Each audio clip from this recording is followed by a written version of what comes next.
Малко след 8 деня продължава с минути посветени на образованието. Много теми и въпроси, които ще поставим в Денят започва. При нас е професор Анелия Клисарова. Добро утро. Призоваваме ви да ни пишете и в социалните мрежи. Денят започва е нашия Фейсбук. _BNT е нашия Твитър с въпроси.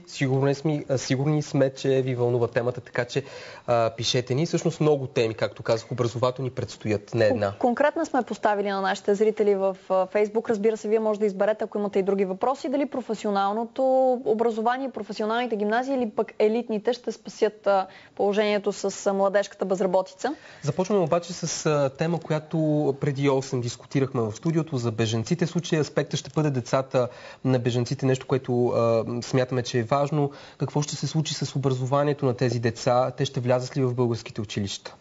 Да, само да кажа, тези деца ще бъдат обгрижвани. В момента трябва да учат в интеграционните центрове и 6 месеца задължително да изучават български език. Това е предпоставка да бъдат интегрирани и да постъпят в българските училища. Министерството на образованието и науката помага, когато се обърнат към нас за помощ, а именно с учебни помагала, с учебници, това, което е необходимо, да започнат тези деца да изучават български език. Малко в бъдеще време ни звучи това. Случва ли се вече? Все пак?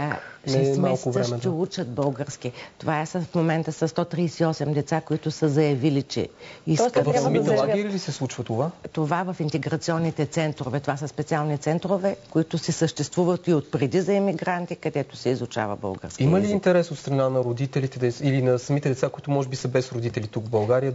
Това е проблем. В смисъл, когато родителите са тук, задължително те трябва да изявят желание, че искат да образоват децата си. Когато родителите ги няма, е по-труден процес, но децата също изявяват желание да учат български. Аз обаче много се съмнявам, че сирийските родители са наясно с българските процедури, с това, че те трябва да заявят, че децата им трябва да бъдат част от българската образователна на всички система. Това е обяснено. Обяснено? Да. Да сме спокойни. Да. Дано да се случи. Аз не знам дали гледахте нашите репортажи в последните дни от военна рампа. Там децата буквално се чудят какво да правят по цял ден. Тичат по двора с една топка вече, като че ли и особено през зимата, какво ще правят? Не ще бъдат обучени децата, това е сигурно. Обаче да продължим с... отговарят все пак интеграционните центрове, но ние ще окажем съдействие. Ние ще следим към българските сюжети дали децата ще влязат в българските училища. Към българските сюжети вие всъщност един от приоритетите, които залагате, това е професионалното образование, професионалното обучение. Кажете, как ще убедите учениците, че е по-добре да учат в професионалните гимназии, а не в елитните, които знаем, че са предпочитани през годините традиционно? Аз искам да кажа, че няма елитни или неелитни училища. Всички училища трябва да са добри. Това е тенденцията или това е нашата амбиция. Трябва, обаче знаем, че не са еднакви. Само да кажа това, че професионалното образование вече е доказало своето значение за борбата с младежката безработица. Вчера на дискусията, която проведахме заедно, знаете, под егидата на премиера, с немския посланник, с австрийския посланник, с нашите евродепутати, с депутатите от нашия парламент се доказаха данните, че там, където има дуална система или силно професионално образование, в цяла Европа най-ниска е младежката безработица. И към дуалната система в момента се обръщам не само аз или не само нашето правителство, а се обръща и Португалия, и Испания, и Франция. Защото това е доказано. Тоест, да кажем това, което вие предлагате, учениците да имат възможност от професионалните училища да имат практика в фирми, за която да им се заплаща. Така е. Дуалната система предлага това в реална работна среда. Има ли обаче вече анализи, кои са професиите, които са необходими, фирмите какви специалисти търсят и кои са техникумите, които ще се възползват от... Да, такива анализи са направени. Даже сега ги правим и по региони. Много ни помогна Стопанската камара. С господин Данев сме непрекъснато в пряк контакт, заедно с Занаятчийската камара също, която е много важна. Има професии като фрезисти, шлосери, заварчици, асансьорни техници, от които бизнеса има нужда, а тях просто ги няма. Не ги произвежда образователната система. Не ги произвеждаме, да. Защото, може би две са причините. Това е, че учителите, учениците, родителите трябва да променим нашето мислене на цялото общество. Една от професиите, които по някакъв начин е игнорирана, касае ЖП сферата, доколкото чух вчера от вашата дискусия. Имаме гледна точка именно в професионалната гимназия по ЖП транспорт в София. Сега нашият репортер Габриел Гаврилова, вероятно вече имаме връзка с нея. Тя се намира в гимназията по ЖП транспорт. Добро утро, Габи. Здравейте. Да ни кажеш какви са проблемите, с които се сблъскват и учители, и ученици в една такава професионална гимназия, макар че, доколкото виждаме сега, през следващата година те ще са приоритет за правителството. Така е. Това може най-добре да ни каже Йорданка Станчева. Тя е директор на професионалната гимназия по железопътен. Какви са проблемите, с които вие се сблъсквате? Има ли отклик на ученици да учат въобще в професионални гимназии, конкретно във вашата?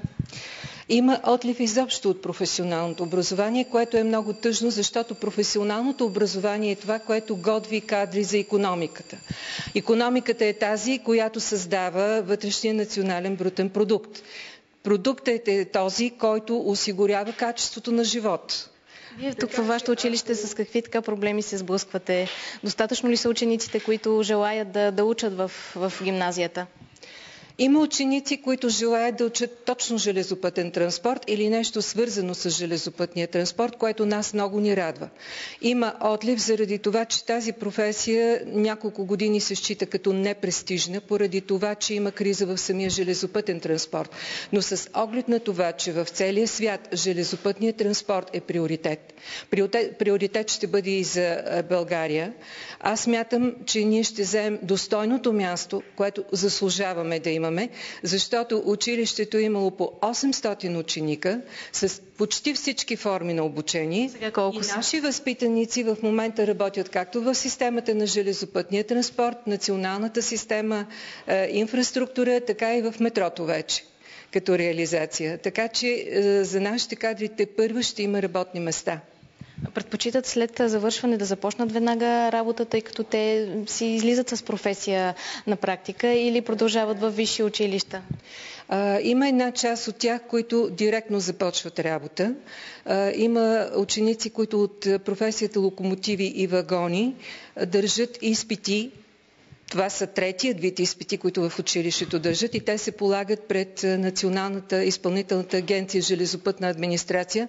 Оттам получават свидетелства за правоспособност помощник локомотивен машинист и те директно, след като завършат с всичките трите документа, диплома, свидетелство за професионална квалификация и това свидетелство за правоспособност, отиват и кандидатстват на право за работа. А те са готови, защото нашата практика се прави на реални работни места. За практиката ще ви питам след малко. Аз искам да отидем при Божидар. Той е 12-ти клас. Той завършваш до година образованието си тук в професионалната гимназия. Защо избра? Имаш ли така роднини, родителите ти може би работят в тази област, или как се насочи? Моите не са в тази. Обаче, че има известен проблем с сигнала. След малко можем да се върнем при Габи. Само финално, за да затворим темата, понеже имаме и много други въпроси към вас. Как ще убедите едно дете в 7-ми клас, знаем, че тогава се прави профила, как ще убедите едно дете, че трябва да учи за шлосър, а не да учи, примерно, френски и английски? Когато учи за шлосър, също може да учи френски и английски. Това не изключва едното от другото. Точно това не искам да ги противопоставяме.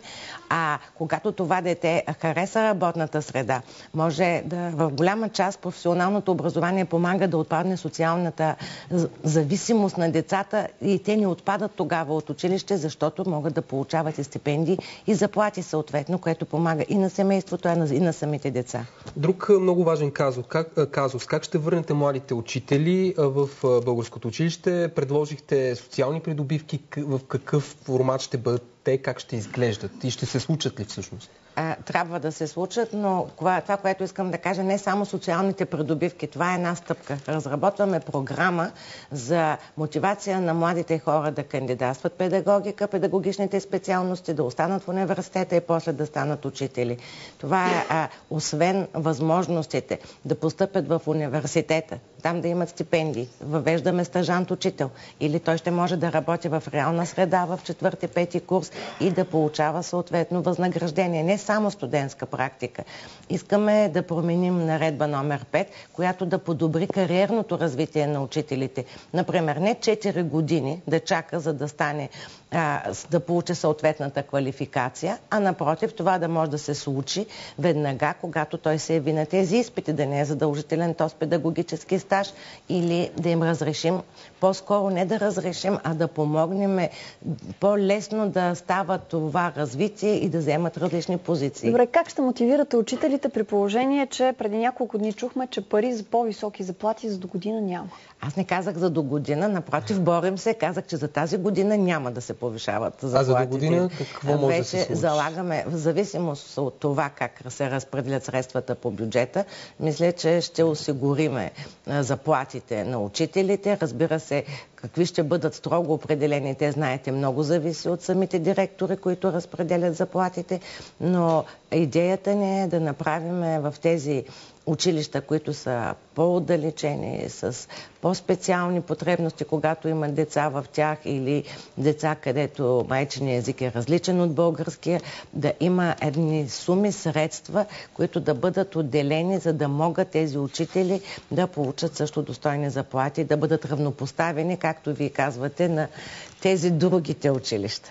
За бюджета, който очакваме да се оформи като финансови параметри, заявихте желание да се борите за бюджет от 4% от брутния вътрешен продукт, вместо 3,4 на 100. Това ли са всъщност параметрите, които ще изискате? Това са параметрите, за които се борим. Не случайно вчера премиера каза, че образованието е приоритет и наистина мисля, че в бюджет 2014 ще докаже, че образованието е приоритет. Тоест, ако тези пари дойдат, тези 4%, парите, които стоят за тези проценти, каква промяна ще има? Чувствителна ли ще е тя? Аз се надявам, че с тези средства ще можем да осъществим някои политики, с които сме договорили с синдикатите и с работодателите и са изключително необходими. Например, до сега можехме да плащаме в известна степен на учителите, които пътуват до тези непривлекателни места. Сега да променим наредба и те да могат да ходят със собствен транспорт. Това е да доближим учителите до учениците. Разбира се, много трябва да наблегнем на развитието на IT-технологиите. Да, вие казахте бежичен интернет във всяко училище. Много е важно това да го има, но и да се направи една такава платформа. Да започнем постепенно да въвеждаме електронния дневник, електронния бележник, да въведеме някои предмети, които да бъдат сложени там. Кога ще стане това? То става бавно. Това ще е една политика, една програма и се надявам, че за следващите 5 години трябва да се справим постепенно. Понеже си говорим 5 години. Понеже си говорим за пари, за бюджети и оттам за делегирани бюджети, ние си спомняме как всъщност последното, ако не се лъжа, последното голямо повишаване на заплатите на учителите беше след една историческа, можем да кажем, стачка, която продължи много дълго време. Въпросът е, че тогава делегираните бюджети също се появиха като модел. Едно от нещата, които се наложиха като практика през годините. Вие сега обаче искате промяна в част от критериите, по които ще се правят тези бюджети. Категорично трябва да се оптимизират и за това всички учители мислят така и директори на училища, цялата система. За това, защото прави сте. Делегираните бюджети изиграха своята положителна роля. Но сега ние няма да ги махаме. Искаме само да ги оптимизираме.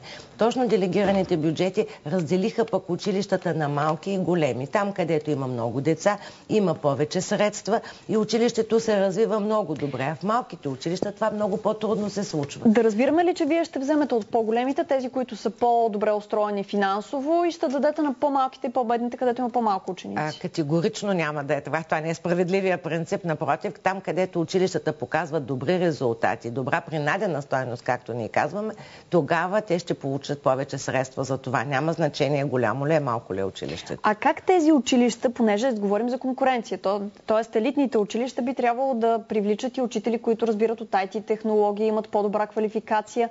Не трябва ли да има някаква система, по която да има критерии, по които тези училища да привличат тези учители? Аз мисля, че критериите са ги поставя директора и той се обявява конкурсите. Все пак има и една автономия в училищната и в образователната система. Но по-важно е да кажем, че ние непрекъснато трябва да работим за квалификацията на учителите. А само да ви дам един пример, когато казвате елитни училища. Ние сравняваме, например, данни с какъв успех са влезли децата в 7-ми клас и в най-елитните, да кажем, в престижните училища. Да, там най-висок успеха. Но след това при дезитите, при матурите, това училище не се оказва пак на първо или на второ място, може да е на 20-то. А училище, което е било на 100-то място по кандидатстване, нали, за 7-ми клас, изведнъж на матурата е на 15-то или на 18-то място. Къде е по-голямата принадена стойност и кое училище трябва да мотивираме повече? По този повод, как мислите, външното оценяване е практика ли, която трябва да се запази? Защото знаем, че профилирането след 7-ми клас е една добра идея. Въпросът обаче, че не много от децата са готови да изберат да искат да станат шлосери, лекари, зъболекари и всичко останало. Аз мисля, че за кариерното развитие на децата трябва да започнем още от по-ранна възраст. А това, че то може да промени мнението си, всяко дете е свободно да учи и да бъде там, където иска да учи. И ние трябва да му осигуриме достъп до това образование и това образование да бъде качествено. Вървим към финал на нашия разговор. Да ви попитам за оптимизиране, така цитат използвам, за оптимизиране на учебната програма по български език и литература. Говорихте съвсем наскоро. Какво ще се случва там? Знаем, имаше проблеми, скандали, ако мога така да се изразя, за отпадането на някои произведения. Да очакваме ли изненади? Ботът да не го видим. Вижте, аз тая тема толкова време я разказваме вече 4 месеца. Нищо не се е променило в учебните програми. Остават си такива, а вие знаете, че допитахме и 5000 учители, с които ще се съобразим абсолютно с мнението им. И то с това на масовото, а не някои екзотични изключения. И сега има пак предложение за нови промени с творбите нали така, след тази анкета? Не, няма. Всичко се запазва в този вид. Запазваме си така нещата, да. И за финал, само ако ми позволите, на закона за училищното образование като че ли не му върви. Ще го видим ли до Коледа, вече обсъден, приет в парламента? Вече 8 година, мисля, че трето правителство сте вие. Да, трето правителство сме ние, се борите с закона за училищното образование. Аз за това казвам, че всяко от тези правителства е допринесло, е обсъждало и е поставило основите на този закон. Този закон, трябва да кажа, той е на Министерството на образованието и науката, не е на някое правителство. В него ще има приемственост и се надявам, че до Коледа ще влезе в комисията по образование. Нали? Защото 8-ми клас, това са 8 години, така че някои деца явно са пораснали с закон за училищното образование. Благодарим ви за това участие. И аз ви благодаря. Оставяме някои въпроси отворени. Денят започва, продължава след малко с една разходка из коридорите на БНТ, за да ви срещнем с колегите от БНТ2, които днес ще празнуват. Да. Имат рожден ден, стават на 2 години. След малко наистина ще бъде интересно, така че останете с Денят започва.